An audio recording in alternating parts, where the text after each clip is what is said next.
wato Yusuf Ali sai ce a kira ni da ɗan shi a masallaci sai nake ta ƙoƙarin gudu dan kan yi magana dan na san yawanci malamai sun gamu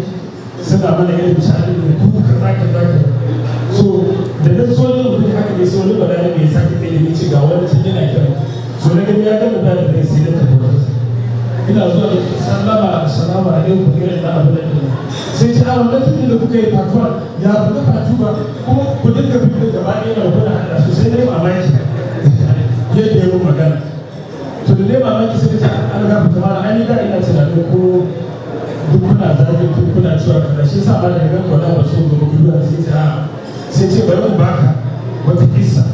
sai kamo wato sai ba da tarihi na wajen sallallahu alaihi wasallam lokacin da yake zaune da sahabbai mala'ika jibril ya zo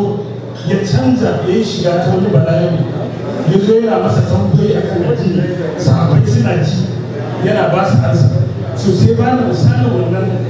wato hadisi sai ce kun ka duba mai josa da ya san cewa mala'ika ne ya canza amma sai yau sahabbai su gudan ne dan su kare da wani abu so sai ba ni misali da sai mutum ce